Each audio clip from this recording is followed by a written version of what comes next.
this video, we'll explore the idea of perimeter. We'll look at what perimeter is and how perimeter is calculated.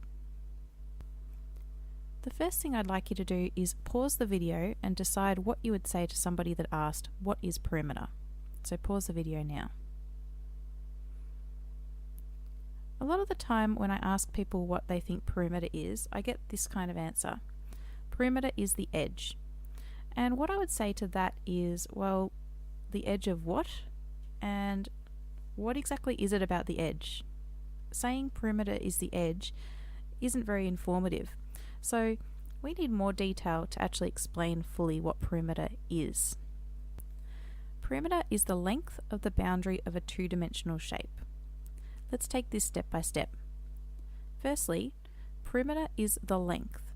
So when we're talking about length, we're talking about centimeters, meters, millimeters, any kind of distance that is a one-dimensional distance.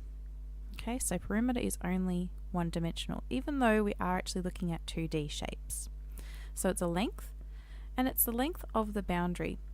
So take this shape here. If we looked at the perimeter, we would be looking at the distance exactly along the line. I haven't drawn it very well, but along each of these lines. Sometimes when people are talking about perimeter, they go, oh, it's the length around a shape.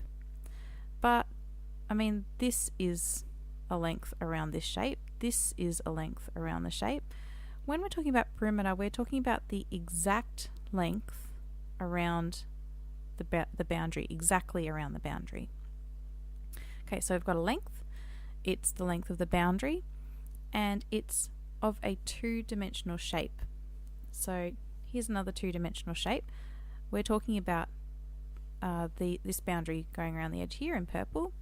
We're not talking about something that it might have come from, a three-dimensional shape like this box. We can't say what the perimeter of this box is. We can say what perhaps the perimeter of one side of the box is, but we can't talk about that three-dimensional shape. So we're talking about two-dimensional shapes only, not three-dimensional shapes, and we're not talking about one-dimensional shapes like this line here. So only two-dimensional shapes. Perimeter is the length of the boundary of a two-dimensional shape. So when do we use perimeter?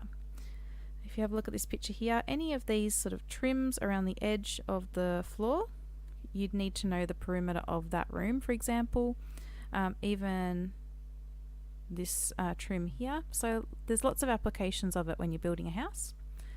We might also need it if we wanted to build a fence. So here we've got the Melbourne Museum and the Royal Exhibition Building. If we wanted to build a fence around this whole park, we'd have to know what this exact length of this boundary is so that we could put in our fence around that shape there, that two-dimensional shape. Or perhaps you are making a cake and you want to put ribbon around each part of the cake. You'd have to look at what is the perimeter around each of those, for example in this one, this box kind of shape. So those are just some applications. Alright, when you're looking at perimeter, you've got to ask yourself a couple of really important questions. The first one, and this is key, is, are all the measurements in the same units? If you've got a measurement that's in centimeters and a measurement that's in kilometers, you can't just add them together because you're not going to get an answer that makes sense, a result that makes sense. So make sure first all your measurements are in the same units. And then check, is every side labelled? It's so easy if you've got a shape and most of the sides are labelled, just to add up the sides that are labelled and forget about one or two sides that aren't labelled. So after you've checked that the units are the same, make sure you've checked that every side is labelled. And once you've done that, you are ready to add the measurements and then write on the units. Remember, the units are going to be some sort of distance, millimeters, centimeters, kilometers. When we get to area, we'll be doing things like millimeters squared, kilometers squared. But at the moment, it's just a distance, just one dimension. So take this triangle, for example. We check, are all the measurements in the same units? We've got meters, meters, and meters. So that's fine. Is every side labelled? Yep, 1, 2, 3. So we are good to go. We're ready to add and we're ready to write on units. So we have 6.9, 5.8 and 3.7. You can add them up by hand or do it on a calculator and you would get 16.4.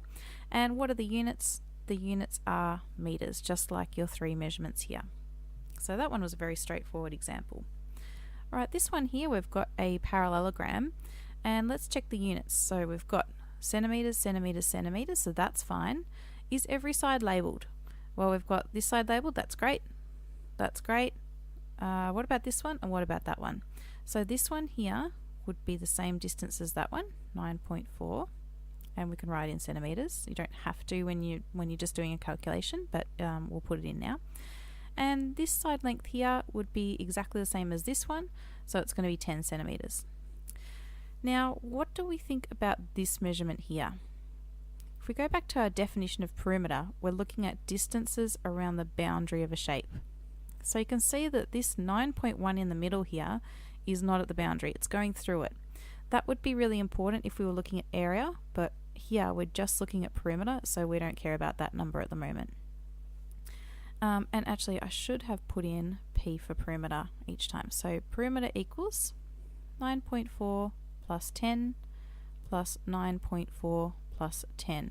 I've literally, as I've thought about it, gone, okay, 9.4 there, 10 there, 9.4 and 10. Totaling that up, we will get 38.8, and our units are centimeters. Alright, this next shape here, so measurements, are they in the same units? Kilometers, kilometers, kilometers, kilometers, meters. So we need to turn this one into kilometers. Remember, there's 100 meters in 1 kilometer, so this is actually 2.2 kilometers. And again, here we've got another measurement that for perimeter we don't care about. We're not going to add that into our set of measurements. So perimeter here is 5.6 plus 2.2. I'm just looking with my eyes around here as I write this out, plus 5.6 plus 4.1. And all up that comes to 17.5 kilometers. Taking a look at this shape here, let's check the units. So we've got centimeters, centimeters, millimeters, so I'll have to change that one, centimeters. 50 millimeters, so that 50 of those individual little markings on your ruler is the same as 5 centimeters. Now we've got this one labelled, this one, this one. We need to find out what this distance is along here and what this distance is along here. Now to do this, we know, for example, we're just going to work on this one first. We know this measurement here is 5 centimeters. We know this measurement here is 2 centimeters. So to find this missing measurement, we're going to do that big 5 centimeter distance, subtract the 2, and we'll get 3 centimeters for that side. This side length here, we're looking at these parallel lines here and here. So the long one is 6. And if we take away this 3, we end up with 3 centimeters. So it just so happens that this side is 3 centimeters and this side is 3 centimeters. Now that everything's labelled, we can write P for perimeter equals, and I'm just going to look from here, I'm going to go around, so we've got 6, 2, 3, 3, 3, and 5. So all up, our perimeter for that shape is 22 centimeters. Okay, now it's time for you to have a go at some of these questions. Now I just want to point out a shape like this down here. I'm going to help you out. You've got 11 meters along here, and this unlabeled side here we would need to work out what the distance is. So we could take this full length here of 11 and we could subtract the bits here and here that are showing you that this is a smaller distance than 11.